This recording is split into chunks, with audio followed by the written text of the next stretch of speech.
नमस्कार, आप देख रहे हैं डेली 24 भारत में हूं आपके साथ अनीता शर्मा। झारखंड में विधानसभा चुनाव का बिगुल बज चुका है।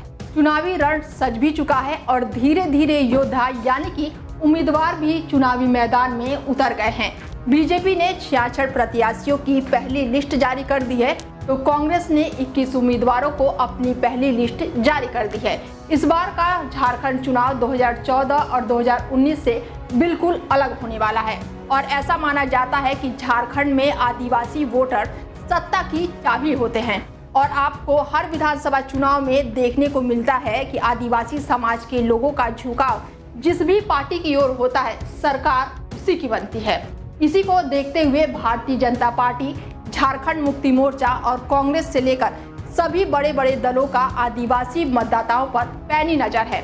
तो आइए जानते हैं कि इस बार एनडीए और इंडिया गठबंधन में कौन कौन सी पार्टियां शामिल हैं और आदिवासी मतदाताओं को कितनी सीटों पर दबदबा बना हुआ है। इसके साथ ही जानेंगे इस बार के प्रमुख मुद्दे कौन कौन से हैं। सीट शेयरिंग को लेकर एनडीए में शामिल दलों में समझौता हो चुका है। बीजेपी 68 विधानसभा सीटों पर चुनाव लड़ रही है। ऑल इंडिया स्टूडेंट यूनियन यानी कि एजेएसयू को 10 सीटें मिली है। बिहार के सीएम नीतीश कुमार की पार्टी जेडीयू के खाते में 2 सीटें आई हैं और चिराग पासवान की पार्टी लोक जनशक्ति पार्टी रामविलास को 1 सीट मिली है। इंडिया गठबंधन का सीट शेयरिंग फॉर्मूला, तो वहीं सीट शेयरिंग को लेकर इंडिया गठबंधन में भी लगभग तस्वीरें साफ हो चुकी हैं। अभी तक इंडिया गठबंधन का सीट शेयरिंग का जो फॉर्मूला सामने आया है, उसके मुताबिक झारखंड में कांग्रेस 29 सीटों पर चुनाव लड़ सकती है।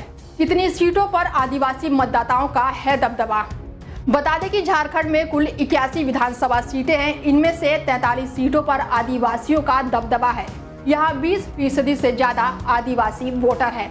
इतना ही नहीं, इन 43 विधानसभा सीटों में से 22 सीटें ऐसी हैं जहां आदिवासियों की जनसंख्या सबसे अधिक है। ऐसे में सीएम हेमंत सोरेन भी आदिवासी और मूलवासी के मुद्दे को पूरे जोर शोर से उठा रहे हैं। जेएमएम को भी विश्वास है कि हर बार की तरह इस बार विधानसभा चुनाव में भी आदिवासी वोटर उसे ही अपना मत देंगे, क्योंकि सीएम हेमंत सोरेन खुद आदिवासी समाज से आते हैं। झारखंड विधानसभा चुनाव 2024 का बिगुल बज चुका है।